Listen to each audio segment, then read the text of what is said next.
and share the benefit of whatever wisdom you have with the rest of us, please. Busyness. Busyness. Came across very strongly that time-wasting meetings. Meetings can be done online with far less hassle. Mm-hmm.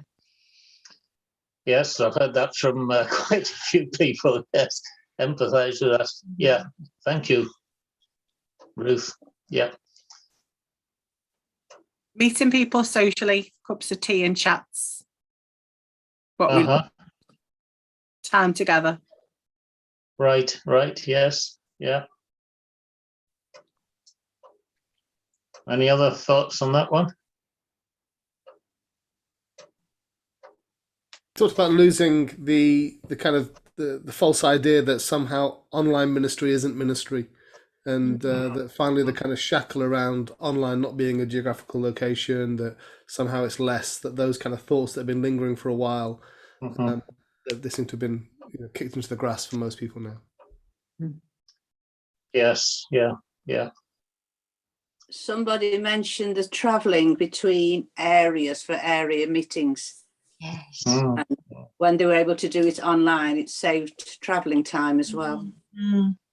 Yes, I imagine now we're moving into darker nights shortly and winter time as well. That's a particular, and of course it's saving money as well as time. Yes, yeah. Carbon footprint as well. Yeah, absolutely, yes. Thank you for that, Pamela. Yeah.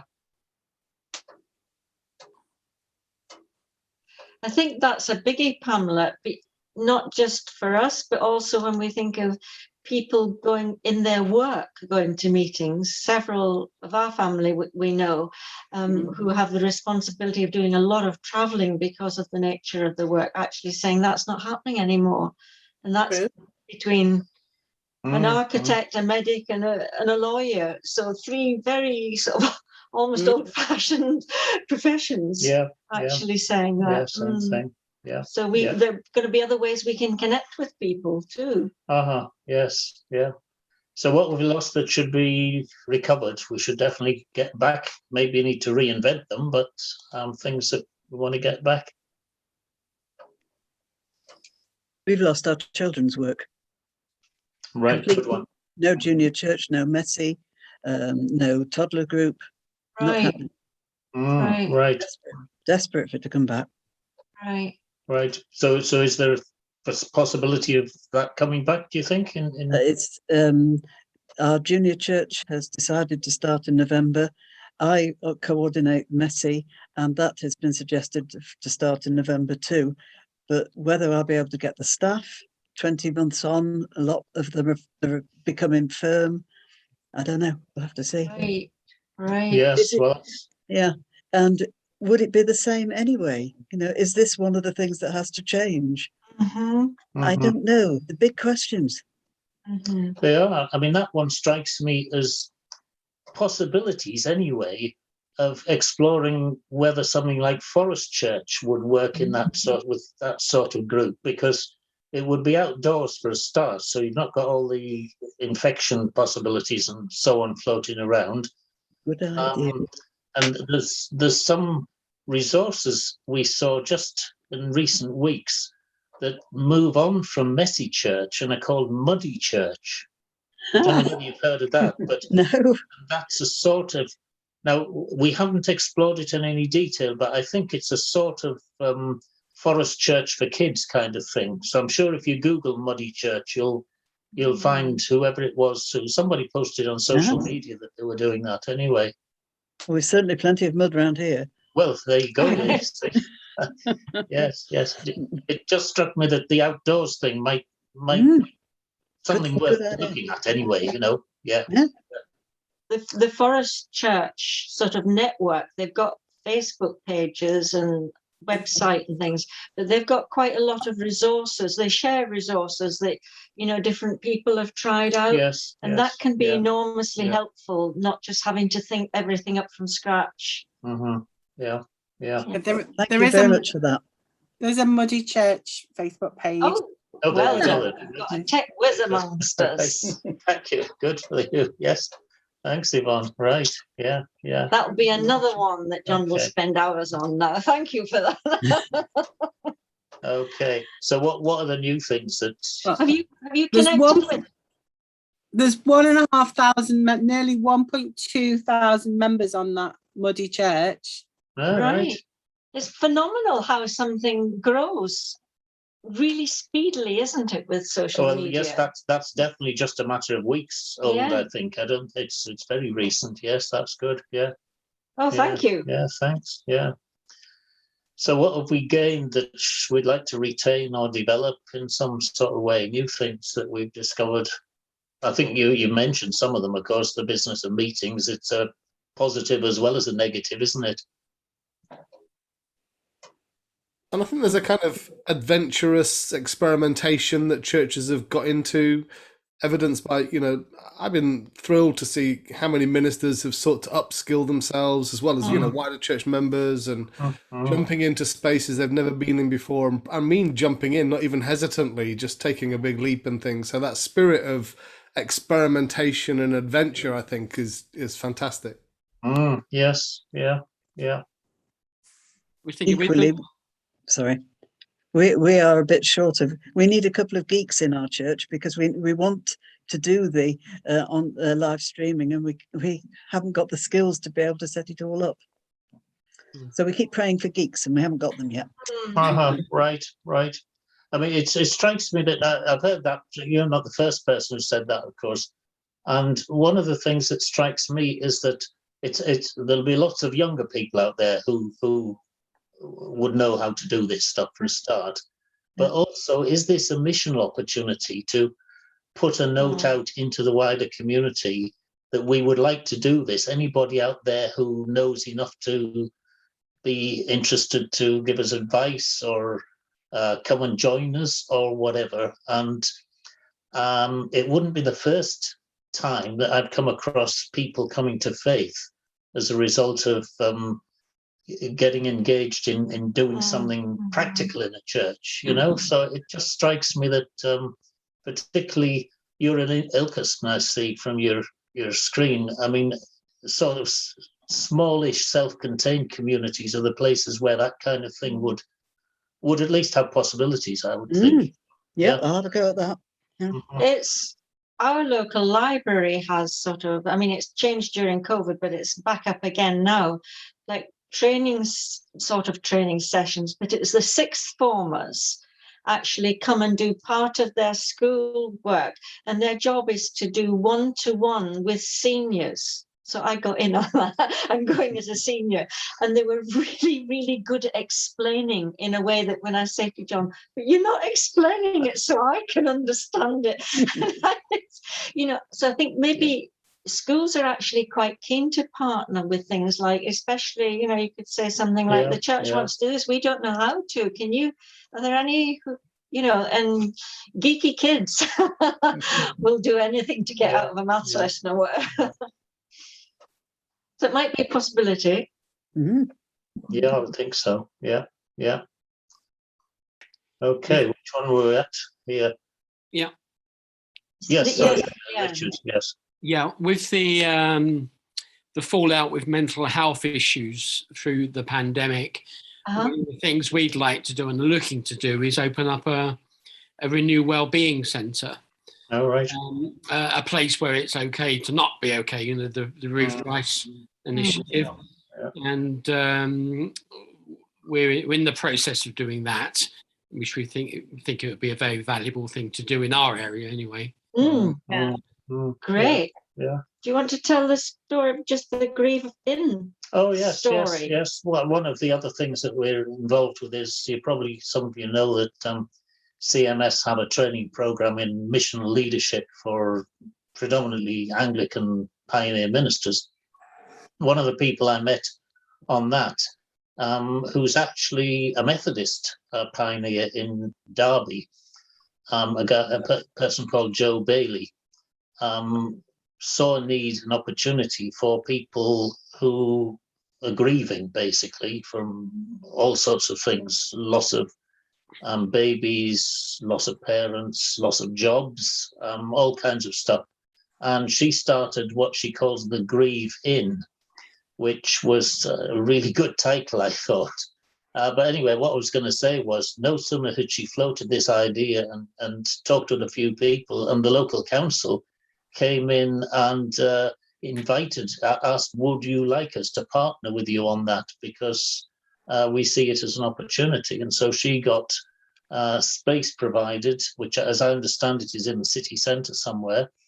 And they obviously jumped on board with the idea that this was a Grieve Inn, as in a pub. Well, it wasn't a pub, obviously, but and she started meeting at lunchtimes. I think it was sort of early afternoons. If I say sort of between 1 and 3, it might have been 12 and 2, but that sort of middle of the day time, and found no shortage of people who were indeed grieving. And so I think the way you present these things is really quite important in terms of networking in the local community.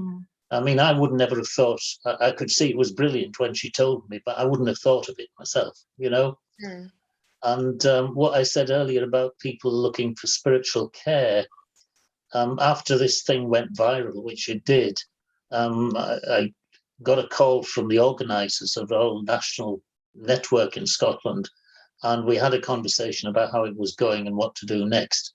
And one of the things that they said to me was that, two things. One was, we're absolutely happy with you being a Christian and known to be a Christian, but if you had suggested anything that sounded vaguely churchy rather than spiritual care, we'd have put you on a different list, was what they said, and you'd have gone on a list for conducting funerals, which obviously I would have done, but there was a bit of me thought, well, it's been more exciting ministering to the living than the dead, which of course is not the whole story of funerals, but I thought how interesting that is, that something that didn't sound churchy, that they're quite happy with the churchiness in a sense, of being Christian anyway. But so I think choosing the terminology we use is really quite important, and a matter of, I often think that the most important spiritual gift for today is discernment, and having that discernment to know, what's the best way to present yourself relative to your context. So what will work in my context will not necessarily be, the latest thing for yours. But yeah, I think we've got a lot to learn there about partnerships and so on. Yeah.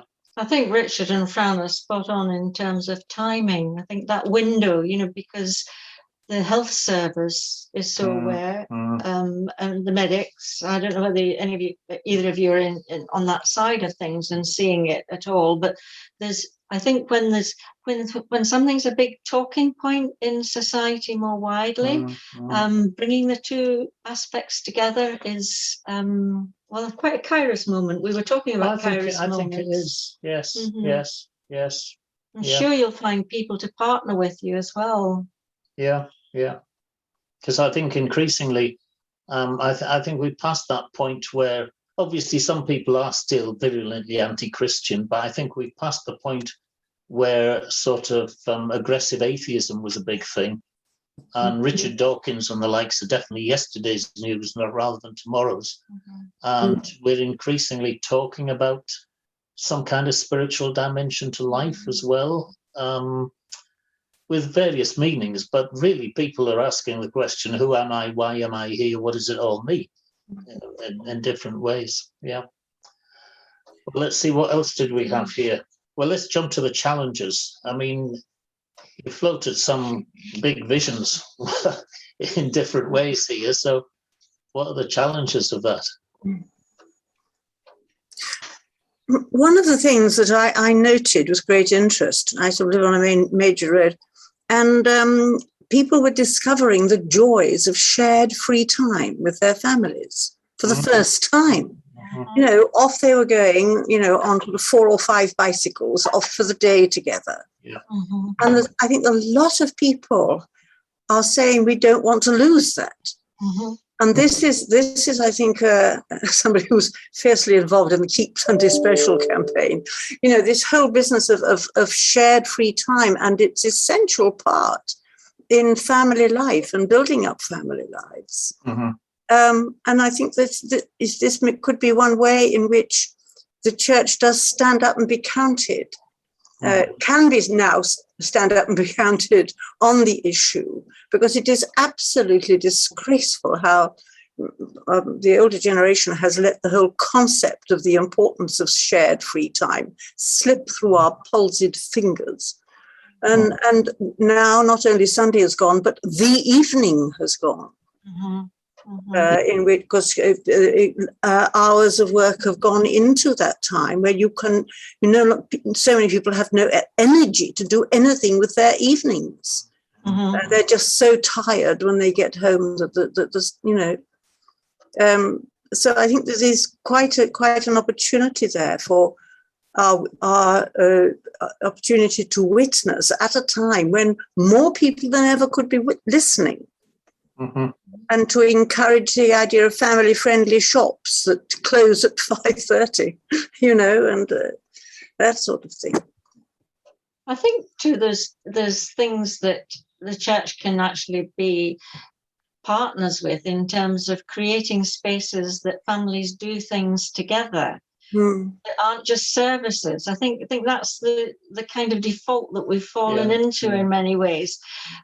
So, if you mentioned cycling as families around the whole safety thing anyway, but cycling to a point and doing something, it could almost be the cycling version of messy church or whatever. I think it's going back to, well, in my case, thinking of the Celtic roots, where from, the way the Celts had this amazing way of weaving the spiritual through everything that they did through life, not about preaching all the time or spiritualizing it in that kind of sense, but that awareness of God in the whole of life, really. I think there's something that we could be exploring much more there. Yeah, I was thinking about that earlier today, actually, because next week in another course that we're teaching together in Glasgow Uni, we're looking at Celtic saints and what we can learn from them. And one of the kind of sound bites from that, in a sense, is that the Celtic saints set out to form a community out of which congregations or faith communities or worshipping communities, however you want to describe them, emerged. Whereas we tend to want to form a congregation and hope that somehow they all get on together and become a community. And I think there's something really significant in that way of doing things that we need to learn from. So, yeah, that's possibly that's a good point to finish this bit of our deliberations, because we spent a bit longer than we thought we might on that presentation earlier on. So. Nothing new there. Nothing new there. John, yeah, sure. sure. Can I just ask you a question? Thank you very much for your presentation. And I did like the Kairos with the COVID-19 in the middle of it. Can I just ask you if any research has been done into what happened after the Spanish flu, where we lost even more people? And I just wonder, in terms of recovery from Spanish flu, if we learn it, as you just said, what we can learn, did we learn anything from that? Not that we're aware of. That doesn't mean there wasn't, of course. But I suspect what happened there was quite soon after that, the First World War came on the scene. So there's been a lot of, there was a double disruption, if you like, there. And there's been quite a lot of research done on the impact of the First World War in terms of church life and Christian belief and so on, which certainly pointed in a direction. I mean, one of the things that emerged big at that time, through that whole period, in fact, was a kind of esoteric spirituality, with people becoming interested in kind of theosophy and Eastern religions and what in some contexts would be called the occult, I suppose, seances and all that sort of stuff. And there is a significant upsurge in that sort of area today, not so much the occult dimension of it, but the sort of notion there has to be more to life than than this, which has sort of been encouraged by what Olive said about these multiple dimensions of reality that people are now talking about as well. So, I suspect that the Spanish flu was so soon caught up in the First World War that the two things kind of impacted in similar kinds of ways. But no, you've raised a question that would be really interesting to. Well, we'll now try and find out. I suppose. Sorry. The first part of the question is the way research is entered into very quickly now, statistically, and the way you can gather that quite quickly. But maybe there's a PhD thesis in there for you. Just to keep you busy. Yes, thank you. No. It's a good question. I was just thinking about church history. It might be interesting to look back at our own church histories for that and see what was recorded and what was happening. That might be a way of finding. Yes. If you've got archives and so on that go back to there, then you'd be able to trace some kind of impacts of one sort and another, wouldn't you? Yeah. I remember a good Jesuit saying that the Protestant Church needed to do a lot of work on the communion of saints. And I think this again is, what about the afterlife? And what about the argument that I remember what one good nun presented me with, which is, I ask my friends on earth to pray for me. Why can't I ask my friends in heaven? It's actually challenging. But, we are very fuzzy on the communion of saints. And at a time of grief and loss and whatnot, there are a lot of questions there that we should be able to answer. Yes, there have been a lot of questions along those lines. You're absolutely right. Yes, yeah. I have a question, perhaps not as deep as the previous questions before, but it's just something that came to my head. During the pandemic, I think the communities really saw the role of churches, and in many communities, I think I can say pretty much all over the country, communities joining with many churches and help with food banks, help to deliver medication and all that sort of thing.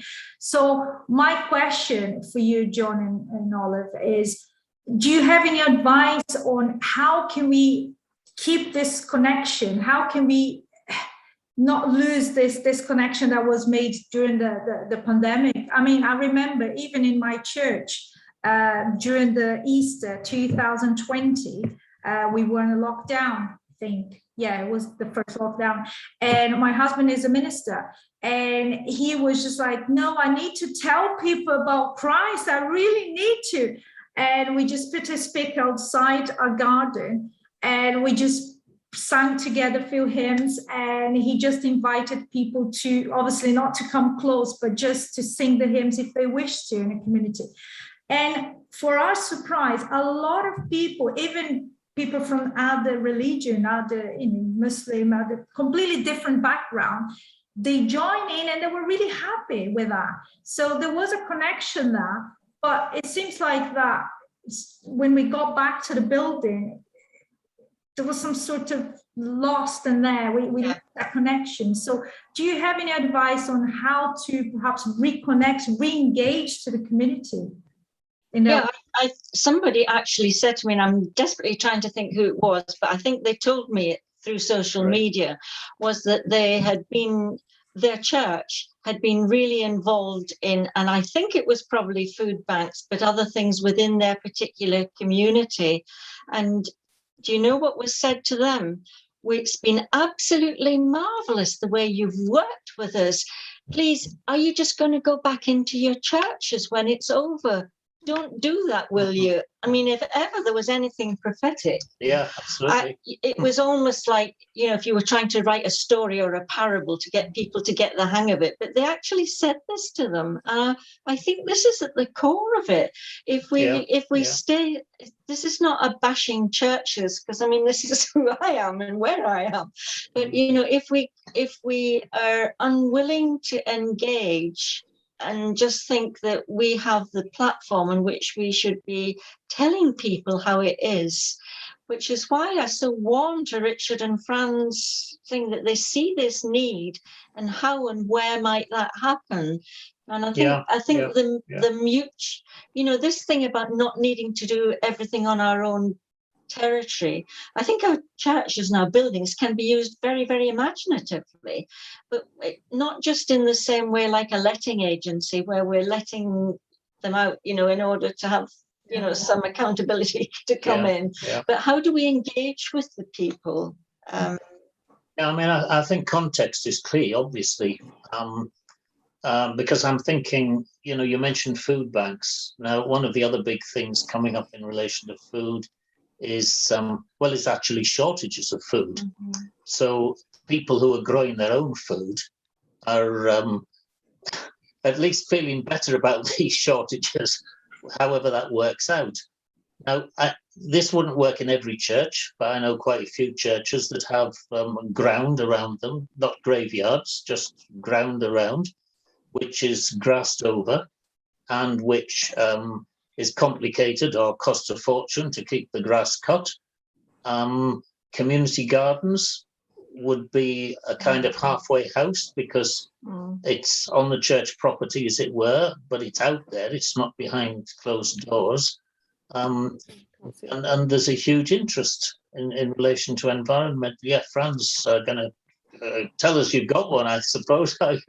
No, the Hazelnut Community Farm in Bristol are advocating the use of church gardens for growing vegetables. And I'm trying to think what it's called. I think it's called, it's not the Hazelnut. If you look at Hazelnut Community Farm, mm-hmm. They've got a website, and then there's a link to community gardens. It's, right. Yeah. Recently, they had Norman Versber and various other people speak on ecology and theology. So it's all that sort of link. Yes. But right. Yes, they've got a link where they're trying to encourage the use of church grounds for community gardens. Mm-hmm. Yeah. Well, there's another example of the right time and place as well, because 5 years ago nobody would have been that bothered about it, whereas now we've got the environmental issues, we've got the food issues, mental health issues, because being in a garden and doing things, you've got a perfect storm, which is a good storm, if I can put it like that, an opportunity space. So yes. Yeah, I was just thinking that there's another one, Torridon in, I'm trying to think where it is, near to where Mark and Laura lived. Todmorden in Yorkshire. Yes. Is a and Hebden Bridge. That sort of area has got a lot of community gardens. Not only that, but there's the first sort of international conference on this topic, and the environment was there. The place that got washed out with their river and their shops that 2 or 3 years in a row. But it's quite a remarkable place. I mean, I've seen them on Songs of Praise as well as having visited and seen it. But people do a bit of the guerrilla gardening, which is taking it even beyond church. But it's sort of grown to such an extent that you can pick some of vegetables from literally outside the police station or outside over there if you need. People started then making soup or something else and hanging, I've got this from your garden here, I'll return it because this is what I've made with it, and I've made a double quantity so that I can share it back. I think there's a lot that can grow out of such a very, very simple idea if we take it seriously. People will join in, which is the... Well, I think that's another potential partnership with councils and people, because quite a lot of councils have land that either is costing them a lot of money to maintain, or they don't maintain it for that reason. And there was a big project in Middlesbrough and Teesside a few years ago where churches got together and managed to get funding to take a lot of it, ex-industrial land, basically, that was heavily polluted, and got well-meaning partners, industrialists actually, to come in and take all the mess away. And they created a big community garden. And I'm trying to think of the statistics, but in the first year of their harvest, I think I'm right in saying that they grew enough stuff to feed, was it 10,000 people showed up at a big picnic, or some huge number anyway, which obviously got the church's brownie points from the council. And the council was happy because the land had been cleaned up from all this industrial waste and mess. And the churches became the catalysts and the middle people, if you like, to make that happen. And I think that, you know, it's not just, I thought of the garden thing, but there'll be loads of other opportunities, I think. There is I find if anyone watches these cookery programs or anything, I don't know, Hugh Fernley's Whittingstall had a project a number of years ago, but he identified, and this is good news if you're in England, it's not in Scotland, and I don't know about Wales, but they dug out some old piece of legislation that if, I think it's like 6 families, or, you know, a very small number, and a family can be any shape, you know, today.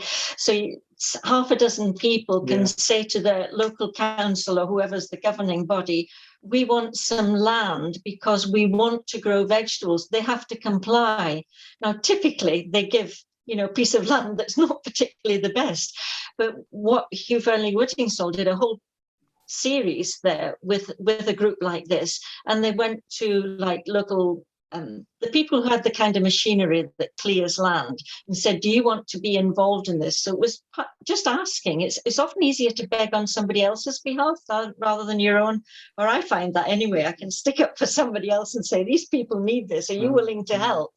And different businesses came, cleared the land, but the folks themselves did the hard work of gardening, and it was absolutely phenomenal to watch how people who had never gardened before and were living in a really, really quite a rough area, you know, to be honest, there was a big, strong guy with tattoos all over, and he had tears running down his face when he picked tomatoes that he'd grown.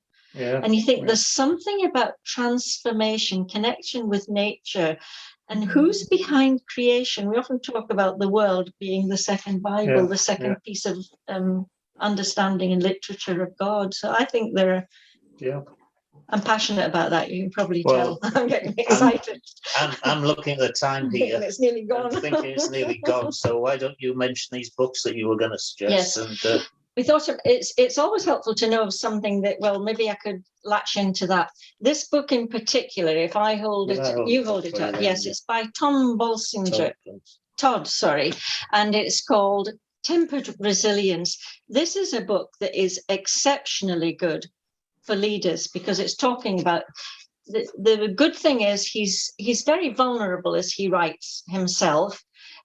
He bases it on story and a narrative of having been on holiday with his wife from the States, and he goes to Prague, I think it is, and it's based around a blacksmith's an experience of visiting a blacksmith, but actually going to a workshop and being shown how to use the tools and the sort of the heating, the hammering, the resilience, the tempering, all these different aspects that he goes into. And I found that taking a chapter and really living with it is incredibly helpful. So that's a book I would thoroughly recommend. I'm using it. What's the surname again? Bolsinger, Bolsinger, Bolsinger. Yep. I can highly recommend it. Our group on a Monday night at Glasgow University are really getting excited by it. And not necessarily agreeing with absolutely everything, but talking about it. Here's this. No, not that. Yes, it is that one. Sorry. Here's number 2. Can you read it? It's backwards on our screen now, so I have. No, you need to lift up a little bit. Yeah, that's it. Yeah. What's the title again? Finding God in a Culture of Fear by Jo Cox-Darling, and the name might ring bells to some of you on this website. That's really good. Jo's a Methodist minister, become superintendent fairly recently with a young family, and she has engaged with her website and what she does, because she did amazing stuff during Advent in her local community.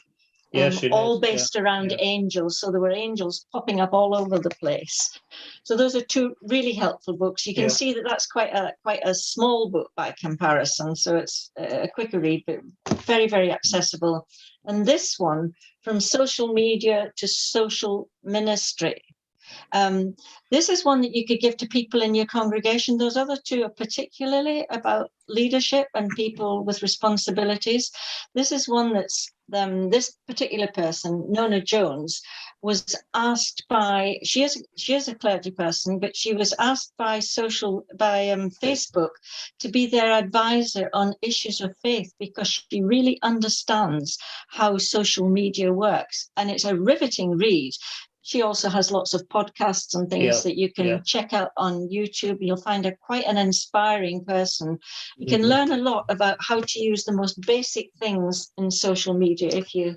Yeah, so if you're wondering how to use social media, Facebook in particular, obviously, and you don't know what's the difference between your own posts, groups, pages, how to use them most effectively, then this is the book that will definitely give you the answer to that question. She has it's very missionally oriented as to how to generate a following, if you like, on social media. And she knows what she's talking about big time. Yep. And it's an easy read. We've got a story from you as well. And don't forget, children's books are full of wisdom. And just think, I think we've got this recorded. We're going to share the screen. So this one is, show you this. Right. What do you have? What do you do with an idea? And when I first came across this, I promptly went and bought this book for several children that I knew. I think you'll like this. Do you enjoy reading children's stories? Do you enjoy reading them to children, your own children, or children you know? I've always done that, and but I never really thought about using them when I was speaking to adults until I was at a conference where the opening evening, it was for clergy, and people were arriving, they were tired, they journeyed, and the journalist was the first speaker. He was the speaker for that Friday evening after dinner. And what he did was to use a children's story.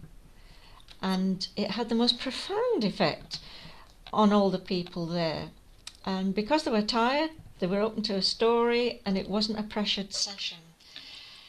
And then I found this book, and it's just amazing. It's called What Do You Do with an Idea? It's written by Kobe Yamada, I think probably his name's pronounced, though I'm not sure. And it won the New York Times Bestseller Award.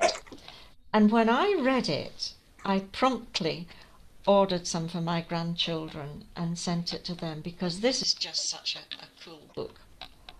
What would you do with an idea? Well, let's have a look.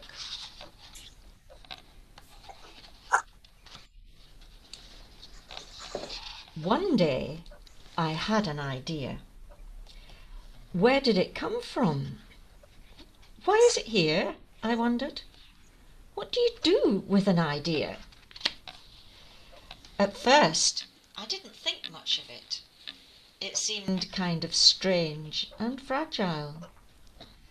I didn't know what to do with it, so I just walked away from it. I acted like it didn't belong to me. But it followed me.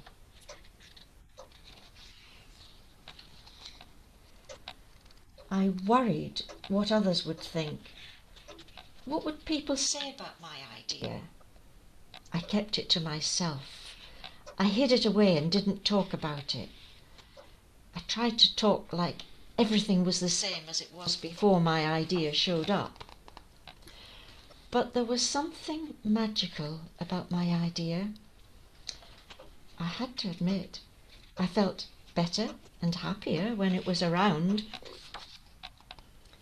It wanted food. It wanted to play. Actually, it wanted a lot of attention. It grew bigger and we became friends. I showed it to other people, even though I was afraid of what they would say. I was afraid that if people saw it, they would laugh at it. I was afraid they would think it was silly. And many of them did. They said it was no good. They said it was too weird. They said it was a waste of time and that it would never become anything. And at first, I believed them. I actually thought about giving up on my idea. I almost listened to them. But then I realized, what do they really know? This is my idea, I thought. No one knows it like I do. And it's okay if it's different and weird and maybe a little crazy. I decided to protect it, to care for it. I fed it good food. I worked with it. I played with it. But most of all, I gave it my attention. My idea grew and grew, and so did my love for it. I built it a new house, one with an open roof where it could look up at the stars, a place where it could be safe to dream. I liked being with my idea. It made me feel more alive, like I could do anything. It encouraged me to think big and then to think bigger. It shared its secrets with me. It showed me how to walk on my hands because, it said, it's good to have the ability to see things differently. I couldn't imagine my life without it. Then one day something amazing happened. My idea changed right before my very eyes. It spread its wings, took flight, and burst into the sky. I don't know how to describe it, but it went from being here to being everywhere. It wasn't just a part of me anymore. It was now a part of everything. And then I realized what you do with an idea. You change the world. What are you going to do with your good ideas?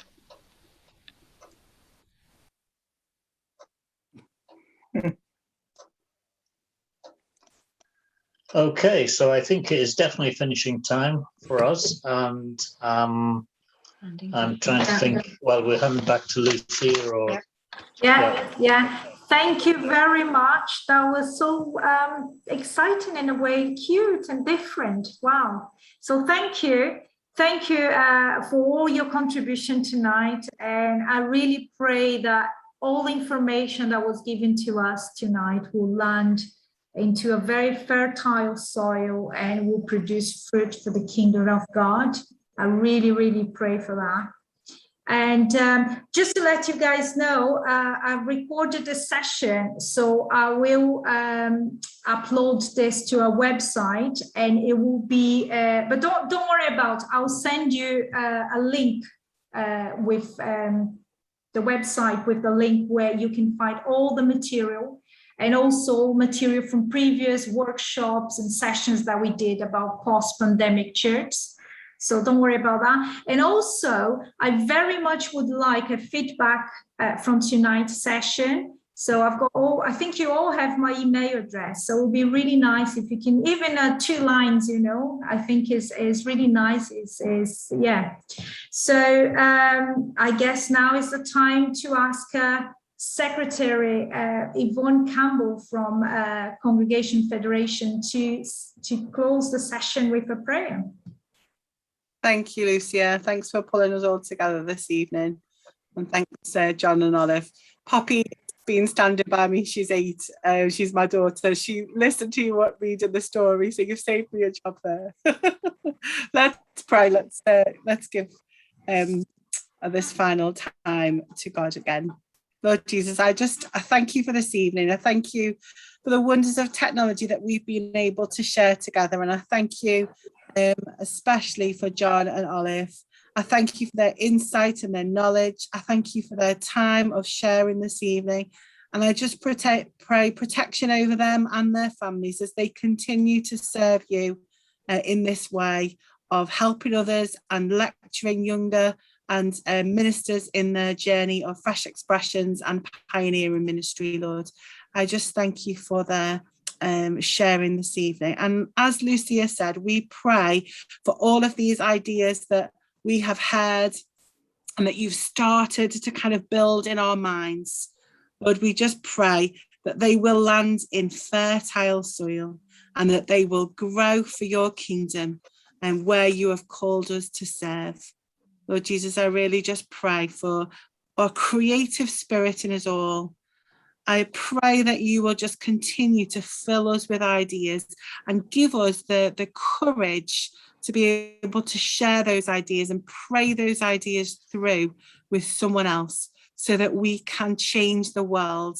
We can change the world so that more people know about you and your wonderful love for us. So we pray for discernment as well, discernment to know where and what you want us to do. I just thank you and that you are constantly with us. You are our source of strength and comfort. And I just pray a blessing over each one of us this evening as we take some time to rest and reflect on all that we've heard. And we pray that you just send your angels over us all so that we sleep peacefully and wake up tomorrow to start a new day. Amen. Amen. Thank you, everyone. And you are free to go.